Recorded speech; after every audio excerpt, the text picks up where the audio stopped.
Mob সহিংসতা নিয়ন্ত্রণে আনতে না পারলে 12 ফেব্রুয়ারি নির্বাচনে এর প্রভাব পড়বে বলে মন্তব্য করেছেন ট্রান্সপারেন্সি ইন্টারন্যাশনাল বাংলাদেশ টিআইবির নির্বাহী পরিচালক ডক্টর ইফতেখারুজ্জামান। দেশে মব সহিংসতা প্রশাসনিক কেন্দ্র সচিবালয় থেকেই উৎপত্তি হয়েছিল উল্লেখ করে টিআইবি বলছে এক্ষেত্রে সরকারেরও দায় আছে। সরকার শুরু থেকে মব সহিংসতা প্রতিরোধে তৎপরতা দেখাতে পারেনি। সুষ্ঠু নির্বাচন হবে কিনা সে বিষয়ে লেভেল প্লেইং ফিল্ড দৃশ্যমান নয় বলেও মন্তব্য করেন টিআইবির নির্বাহী পরিচালক এবং অন্তর্বর্তী সরকারের আমলে বিচার ও প্রতিশোধকে একাকার করে ফেলা হয়েছে বলেও মন্তব্য তার। রেইনবো অলরাউন্ডার এক্সটেরিয়র পেইন্ট বাড়ির বাহিরের দেয়ালের সুরক্ষা নিয়ে থাকুন নিশ্চিন্ত, সাথে পাচ্ছেন 10 বছরের ওয়ারেন্টি। অন্তর্বর্তী সরকারের 1.5 বছরের মূল্যায়ন করেছে টিআইবি। সকালে ধানমন্ডির মাইডাস সেন্টারে প্রকাশিত গবেষণা প্রতিবেদনে সংস্থাটি জানায়, নির্বাচনের তফসিল ঘোষণার পর এই পর্যন্ত 15 জনের মৃত্যু হয়েছে। 2025 সালে 401টি রাজনৈতিক সহিংসতায় 102 জন নিহত এবং 1333টি অস্ত্র নিখোঁজের তথ্য উঠে এসেছে গবেষণায়। জানানো হয় 189 জন সাংবাদিককে চাকরিচ্যুত করা হয়েছে।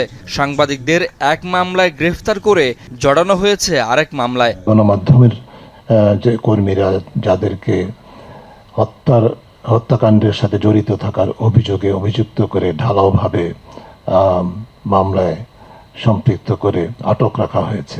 বিদায়ী পরিহাস হিসাবে সরকার 2টি কমিশনের প্রস্তাব করেছে, অধ্যাদেশ, যার মাধ্যমে আসলে গণমাধ্যমকে আরো বেশি সরকারের নিয়ন্ত্রণে রাখার পায়তারা আমরা দেখতে পেয়েছি।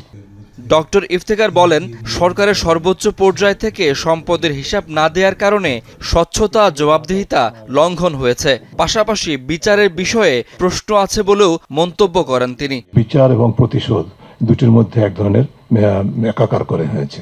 এটাকে বাস্তবে বিচার কতটুকু আর প্রতিশোধ কতটুকু, সেই প্রশ্ন বিতর্কটা সবসময় থেকে যাবে বলে আমি মনে করছি। রাজনৈতিক দলগুলোর অনড় অবস্থানের কারণে জুলাই সনদ দুর্বল হয়েছে। সরকার শুধু সংস্কারের চিন্তা করেছে, বাস্তবায়নের ঝুঁকি বিবেচনায় নেয়নি বলেও মন্তব্য করেন ডক্টর ইফতেখার। নির্বাচনী ব্যবস্থাকে প্রভাবিত করার যে প্রবণতা সবসময় ছিল সেটি অব্যাহত আছে। লেভেল প্লেইং ফিল্ড সৃষ্টি করার পথে সবচেয়ে বড় যে অন্তরায়গুলো, তার মধ্যে অন্যতম অর্থ, পেশি এবং ধর্ম। এই 3টি শক্তির অপব্যবহার প্রকট দৃষ্টান্ত দেখা যাচ্ছে। টিআইবির মূল্যায়নে বলা হয়, অর্থ, পেশি ও ধর্মভিত্তিক রাজনীতির হাতে নারীর অংশগ্রহণ ও জনপ্রতিনিধিত্ব অনেকটাই জিম্মি। রাজনীতিতে নারীর প্রতিনিধিত্ব নিশ্চিতে অন্তর্বর্তী সরকার ব্যর্থ।